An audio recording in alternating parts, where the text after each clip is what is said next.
خبردار سنو، یہ لوگ یثنون صدورہم اپنے سینوں کو دوہرا کرتے ہیں، اپنے آپ کو لپیٹتے ہیں، لیستخفوا منہ تاکہ اس اللہ سے چھپ جائیں۔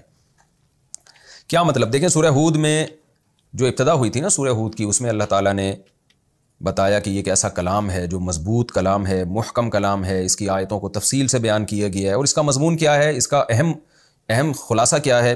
لا تعبدوا الا اللہ، اللہ کے سوا کسی کی عبادت مت کرو، اور کیا ہے؟ ان استغفروا ربکم، جو اب تک گناہ ہو چکے، شرک ہو چکا، اس پہ اللہ سے توبہ استغفار کرو، اور الی اللہ مرجعکم، اللہ کی طرف تم نے لوٹ کر جانا ہے، اور وہ ہر چیز پر قدرت رکھتا ہے، وہ تمہیں دوبارہ زندہ کرے گا۔ تو قرآن کے اہم مضامین کو اس صورت کے شروع میں اللہ نے بیان کیا ہے۔ اب آگے قرآن کہہ رہا ہے کہ ان باتوں پر ایمان لانے کے بجائے اسلام دشمن قوتیں وہ اسلام کے خلاف سازشیں شروع کر دیتے ہیں، اور بعض دفعہ وہ سازش ایسے کر رہے ہوتے ہیں اور ایسے چھپ کے باتیں کر رہے ہوتے ہیں اسلام کے خلاف اور اسلام کو نقصان پہنچانے کے لیے۔ یعنی ایک تو یہ ہوتا ہے نا کہ آپ ان عقیدوں کو تسلیم نہ کریں، آپ اسلام کی بات کو مانیں نہیں، لیکن عام طور پر کیا ہوتا ہے، نہ صرف یہ کہ مانتے نہیں ہیں بلکہ اپنے غلط عقیدے، غلط کانسیپٹ، غلط نظریے کی ترویج کے لیے، اس کو دنیا میں پھیلانے کے لیے اسلام دشمنی پہ اتر آتے ہیں، اور اس دشمنی میں چھپ چھپ کے خفیہ مجلسیں کرنا شروع کر دیتے ہیں، جیسے کہ مشرکین مکہ کیا کرتے تھے اور آج بھی ہوتی ہیں۔ تو قرآن کہتا ہے الا خبردار سنو، انہم یثنون صدورہم، یہ لوگ اپنے سینوں کو لپیٹتے ہیں۔ یہ اصل میں کنایہ ہے چپکے سے بات کرنے سے۔ جب ہم چپکے سے بات کرتے ہیں تو عام طور پر اپنے سینوں کو فولڈ کر لیتے ہیں اور منہ سر جھکا لیتے ہیں، بعض دفعہ اپنے اوپر چادر بھی ڈال دیتے ہیں آپس میں بات کرنے کے لیے، تاکہ مسلم لوگوں کو، مسلم حکمرانوں کو، جو بھی اچھے لوگ ہیں مسلمانوں کے قائدین ہیں، ان تک ہماری بات نہ پہنچے اور ہم ان کے خلاف کھل کے سازشیں کر سکیں۔ تو مشرکین بھی یہ کام کرتے تھے، ایسے سینہ اپنا لپیٹ کے گول کر کے نبی صلی اللہ علیہ وسلم کے خلاف سازشیں کر رہے ہوتے تھے۔ تو اللہ نے نبی کو خبردار کیا، مسلمانوں کو خبردار کیا کہ دیکھو یہ لوگ اپنے سینوں کو لپیٹتے ہیں تاکہ اللہ سے اپنے آپ کو چھپا سکیں۔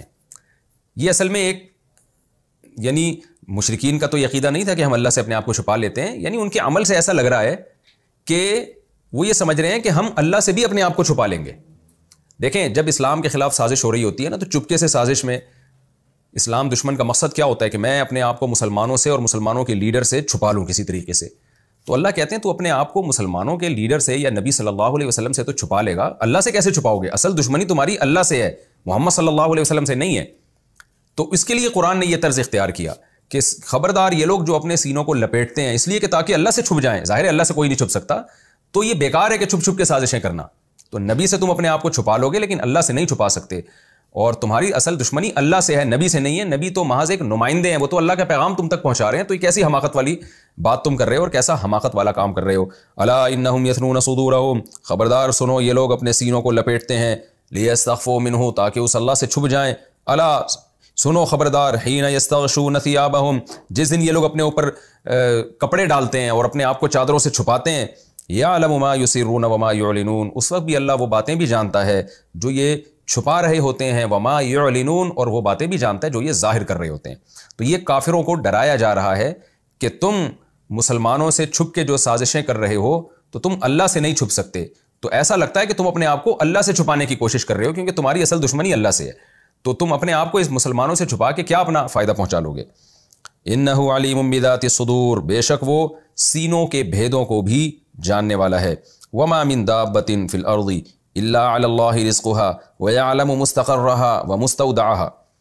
اس میں تسلی نبی صلی اللہ علیہ وسلم کو بھی ہے اس آیت میں، اور اس آیت میں جو قرآن نے شروع میں دعویٰ کیا کہ اللہ کے سوا کسی کی عبادت نہ کرو، تو اس اللہ کی تعریف بھی ہو رہی ہے، یہ بتانے کے لیے کہ قرآن کا جو مضمون ہے کہ صرف ایک اللہ کی عبادت ہوگی، قرآن اس دعوے میں سچا ہے۔